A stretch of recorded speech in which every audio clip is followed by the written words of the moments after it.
What you got in the wagon? Bagel. Blueberries and bagel? And who's in the wagon with you? Teddy. Ha. And who made you that sweater? Nana. Amanda. Do you like the sweater? Yeah. Yeah.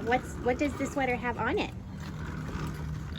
Does it have hearts? What? Yeah, and buttons. You're right, buttons. Good morning. We are out for our morning walk. It's about 7:30. I have no idea what time it is. It's been quite a morning. This one is having a real tough time today. She woke up unhappy. She cried when I went to go get a shower, followed me into the bathroom, closed the door, tried to get in the shower with me, but it was wet, of course. So I had to sing to her the whole time while she sat outside the shower curtain. And then she cried again when my husband went to work, which does not bode well for drop off at the babysitter in about an hour. So we'll see how that goes. But we're going on a walk. I'm wearing actual tennis shoes because my feet hurt, although not quite as much as yesterday. What's so cute? A blueberry? And I mean, I know. No, I lost my train of thought entirely because the baby said, so cute. Last night I was talking about the ball of the foot pain. And I know what set it off this time for sure, because I was wearing some boots that were slightly too big on Saturday when we went to the festival with Santa. And there was just a lot of walking involved, which I wasn't expecting. And so it was hurting a little bit after that. And then also yesterday I wore some shoes that probably weren't the best. So that's what set it off. And then I jumped around barefoot, dancing to Irish music with Nova. So anyways, I'll wear my tennis shoes today.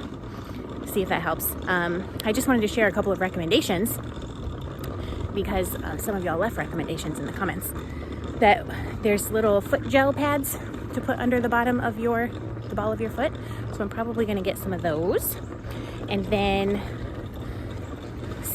a lot of people recommended like foot lotion and like giving yourself a little foot massage at the end of the night, which sounds lovely, honestly. So I may be doing that as well. So we'll see. Now we're gonna go on a walk. Let's see how this goes.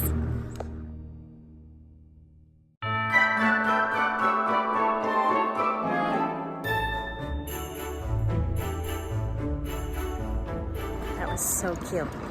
She saw a trash truck, which she loves, and she got her teddy bear and was holding him above her head at one point. But she was like, Teddy, see? She was showing her teddy bear the trash truck.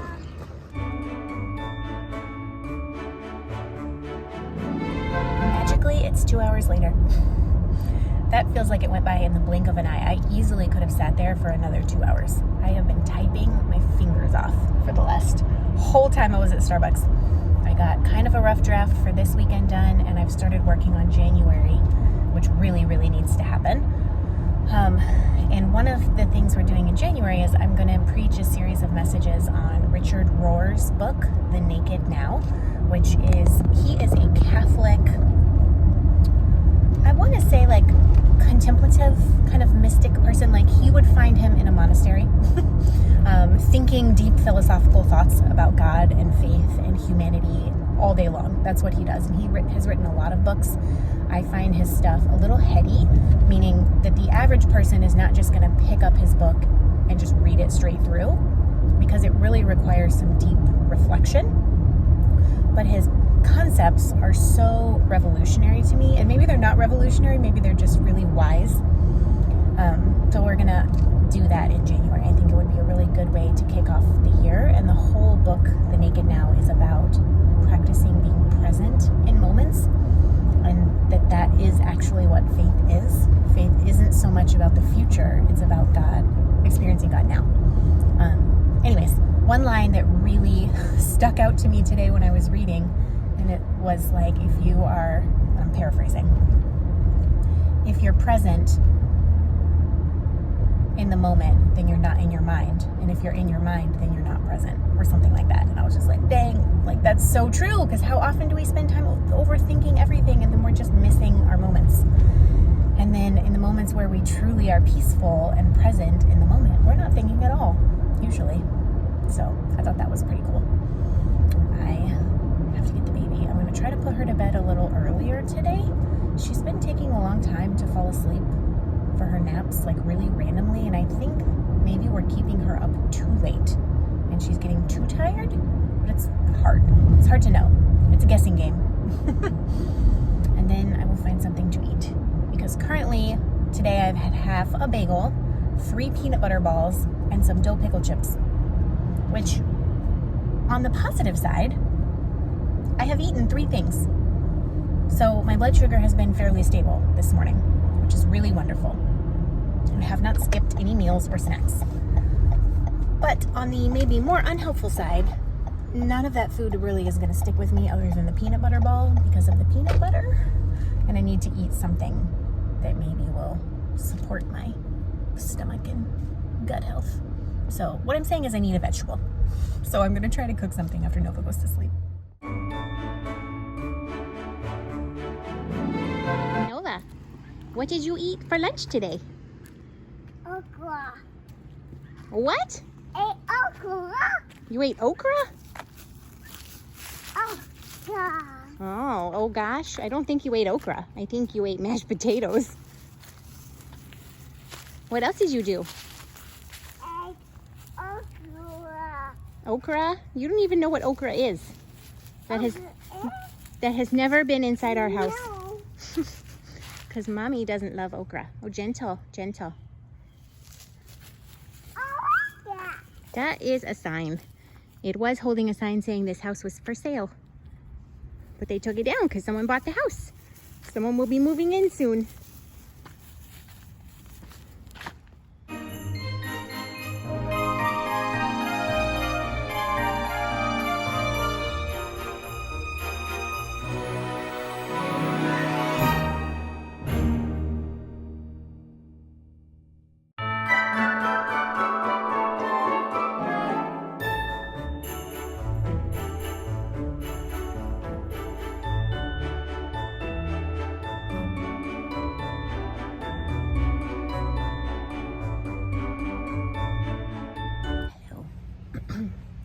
Bedtime for Nova did not go at all how I thought it was going to go. She cried her eyes out. I think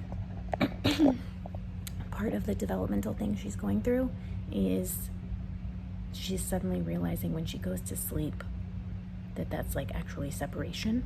And she screamed like, and the panic on her face, like I could tell that she literally thought that when I closed the door I was gone. I thought she was going to stop, but she didn't. So I went back in and I told her, I calmed her down and I said, I will check on you. I promise I will come back and check on you in 2 minutes. Mama will come back. Mama always comes back. And I could tell she didn't believe me. She was crying. She was panicking, but I left for 2 minutes. I left the door open and I came back in 2 minutes, and we did that like 3 times.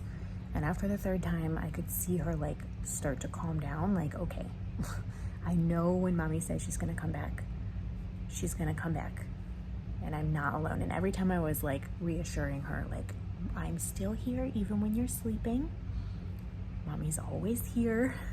I don't disappear. So then after she calmed down, I started stretching it to like 3 or 4 or 5 minutes. So we did that. And then I said, okay, mommy's gonna do some work, but I'm gonna close the door and I will come back and check on you in 5 minutes. And she fussed a little bit, but she was mostly calm. But I went back and checked on her, and so it's been, gosh, an hour.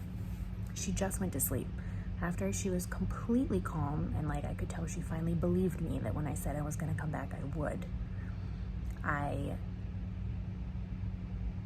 said 10 minutes. And then she was lying down, but I wanted to keep my word. So I went in there, and of course she sat up right away. What I said, see, I came back and checked on you. And so then I said 15 or 20 minutes, and she said, okay. And now she's laying down asleep. So I don't know if we're gonna be doing that again tonight and tomorrow. I imagine it may take a couple of days for it to sink in, but she must suddenly be realizing that when she's asleep, that's like a really long time of separation. So hopefully I handled that. I just don't think I could listen to her scream for 30 minutes or 20 minutes or however long it took for her to calm down. Not with the look on her face that was like pure panic. So what I have been doing is frogging part of my super bulky grandpa cardigan. Don't panic, y'all, it's fine. I just decided that after sleeping on it and looking at the cardigan in the light of day that I really do need to alternate skeins on the body because I don't want any kind of pooling effect. So I have picked up stitches along the body right below the arms. So I basically ripped out about 13 rows of knitting, which is a lot of knitting, but it is super bulky yarn, or it's bulky yarn, so it's not that big of a deal. And I know that I will be happier with the end result. So I've picked them up on a really small needle, and I'm going to just start working from here. And hopefully I can just go back to the beginning of my calculations. So I've ripped out, if I ripped out 13 rows, that means I'm gonna be starting on a knit row, which actually seems to be right. And I'll be just a couple rows away from doing the first buttonhole row. And yeah, I'm gonna just have to start over from that part, but that's okay. It's okay. I want it to be done that way so that I can alternate skeins.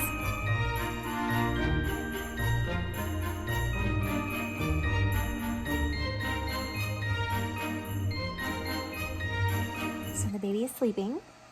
She slept for about an hour. She sat up and I was like, oh no. She has an hour nap after that. We're gonna have a tough afternoon. And I was like, let me just leave her for 10 minutes and see if she goes back to sleep. And she has. Thank goodness. Because it took her an hour to go to sleep. So she's only been asleep since like 1 p.m. and it's 2 now. I transferred all the stitches back to my regular needles, and I frogged 13 rows, and I have re-knit 5 of them. So that's pretty good. I probably could keep knitting, but my hand and my arm and my shoulder is hurting, and that is because I did 2 hours straight of typing this morning. So I think I'm actually just gonna do some stretching and wait for the baby to awake, and then see what we can get up to this afternoon. I really wanted to take her to the Children's Museum this afternoon, but I think she's going to sleep too long because they're only open until 4 p.m. and it's already 2:06. So by the time she gets up, comes around, has a snack, and then we leave and drive 15-20 minutes to get there, like she's going to have like 20 minutes. So I don't think that'll be worth it. So change of plans, I guess.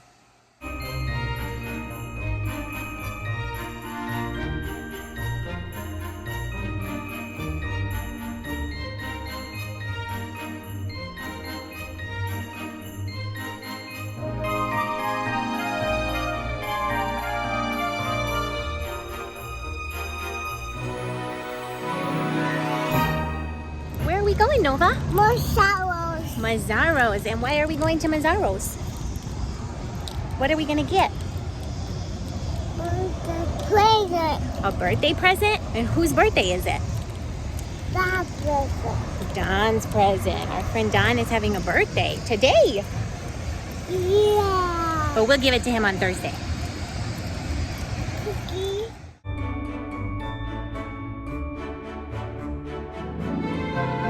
Who is it? Elmo. Elmo?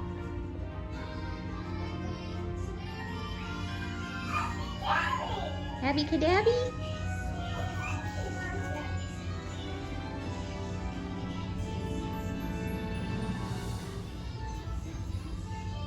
The birthday photo. Yeah. What you reading? My book. The Rain book. Is that your favorite book? Rain. Rain. Rain. He's a grumpy old man and a happy little boy.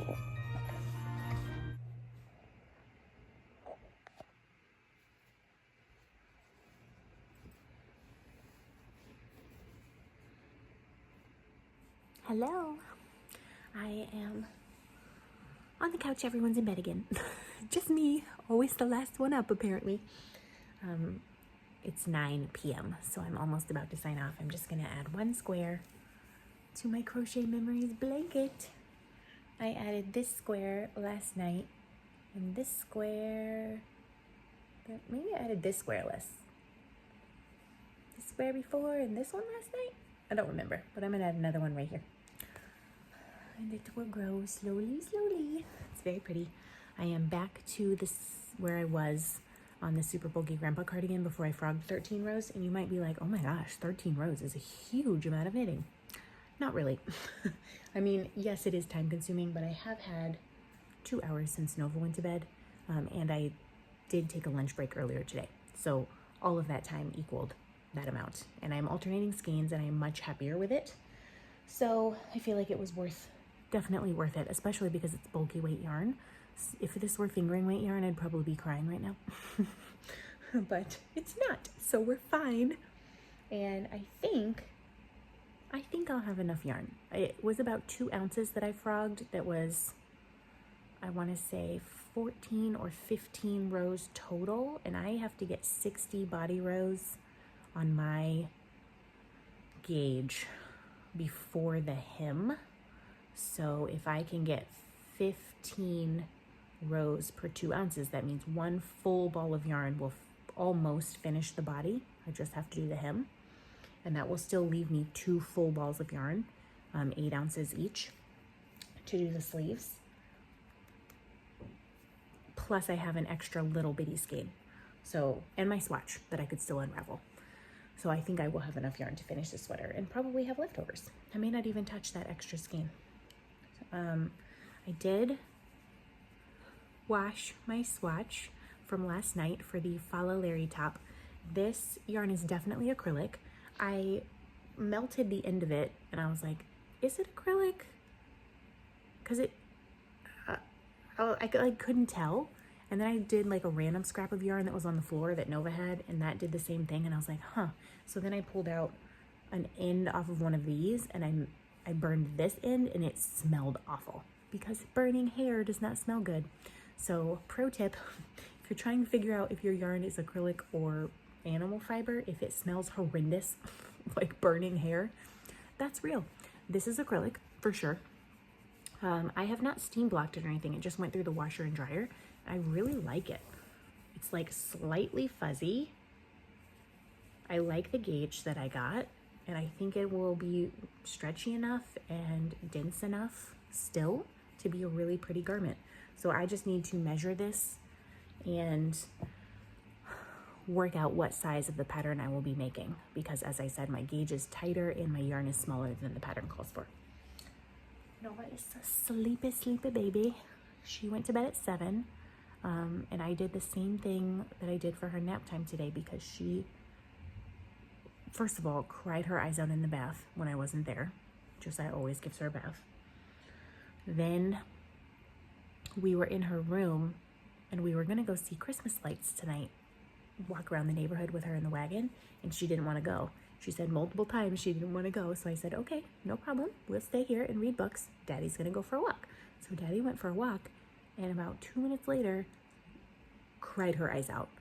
Like she wanted him there, couldn't stand that he wasn't there. So, I mean, we definitely got some separation anxiety going on. It's not quite as bad for Joe, like if Josiah leaves the room, as it is if I leave the room.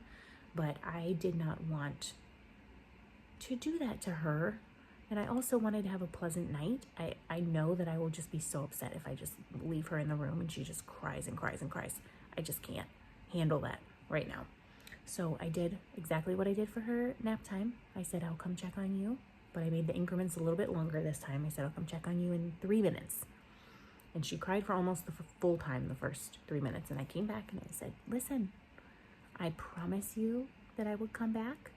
And I came back, I'm right here. No, you're safe. And I talked to her and stroked her hair and calmed her down. And then I said, okay, I'll be back in 4 minutes. And she cried a little bit. She calmed down. I came back in 4 minutes and she's sitting up in her crib. She did not want to lay down. And then that time I said, I'll come back in 5 minutes. And she didn't really cry at all that time, thankfully. But I did go back in 5 minutes because she was still sitting up. And then I said, okay, I'm gonna come back in 10 minutes. I promise I will come back and check on you in 10 minutes. And she did cry when I left on the 10-minute time, but only maybe like 10 seconds. She still sat up for the full 10 minutes, did not lay down, was just sitting there. And it's very abnormal for her. Normally she like rolls around her crib, plays with her stuffed animals. She was just sitting there like just in the corner. So I went back after 10 minutes and I said, I love you. Repeated the whole spiel and I said, I will come back in 15 minutes if you're still sitting up and sleeping. And I want to say at about 9 minutes after that, she laid down and went to sleep.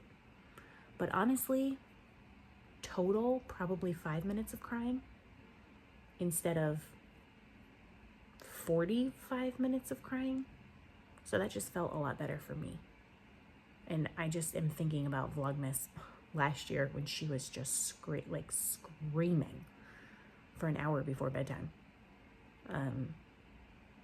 And there was nothing I could do to stop it. Like, she didn't understand. I would be holding her. It didn't, like, none of the things worked. She was just so upset. This, actually, she can understand. I'm trying to teach her that, like, I promise I'll keep my word. I will come back when I say I'll come back. You don't need to be nervous. So, yeah, that's a whole what I've spent my night doing. But I got a fair amount of knitting done. And I'm in a really good mood because I didn't listen to her cry for 40 minutes. I'm no expert on toddler sleep, but today this feels right. I'm gonna give this, like, if this keeps happening, I'm gonna try doing this for like at least a week and see what happens. So yeah, I'm gonna sign off here and I'm gonna add my square to my blanket, or maybe half a square. I'm pretty tired. And I will see you tomorrow. Bye, friends.